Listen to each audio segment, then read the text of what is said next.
गंगा किनारे एक पुराना गांव बसा हुआ था, जहां एक वीरान हवेली खंडहर बन चुकी थी।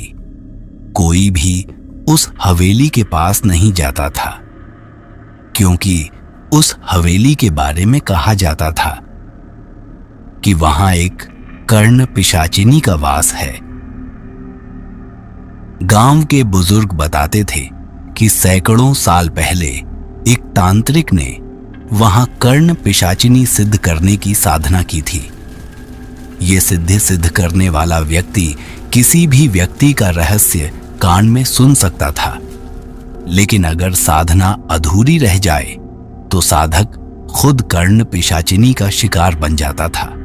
रवि नाम का एक युवक इस रहस्य को जानने के लिए उस हवेली में गया। उसे लगा कि ये सब सिर्फ अफवाहें हैं। उसने रात के 12 बजे वहां हवेली में साधना शुरू कर दी। हवेली की छत पर जलती हुई लालटेन की रोशनी टिमटिमा रही थी। रवि ने जैसे ही मंत्र जाप शुरू किया, हवेली की दीवारों पर दरारें पड़ने लगी। हवा में एक अजीब सी फुसफुसाहट गूंजने लगी।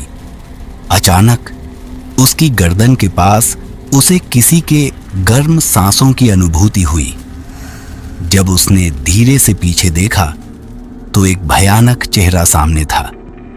बिल्कुल सफेद आंखें और जले हुए काले होंठ। पिशाचिनी ने धीरे से कहा, तुमने मुझे बुलाया, अब मैं तुम्हारे कानों में वो सच सुनाऊंगी जो तुम्हें पागल कर देगा। रवि ने डरकर भागने की कोशिश की, लेकिन उसके कानों में किसी के चीखने चिल्लाने की आवाजें आने लगी। तभी उसे अपने परिवार के मरने की भविष्यवाणी सुनाई दी। अपने दोस्तों की गद्दारी, अपनी खुद की मौत की तारीख, उसे ये सब सुनाई दे रहा था। वह दर्द से चिल्लाने लगा और हवेली के अंदर ही गायब हो गया।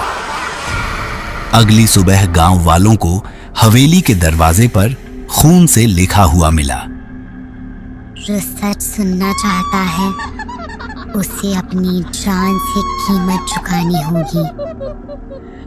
तब से कोई भी उस हवेली के पास नहीं जाता, क्योंकि जो भी उस हवेली में गया वह पागल होकर लौटा, या फिर कभी लौटा ही नहीं।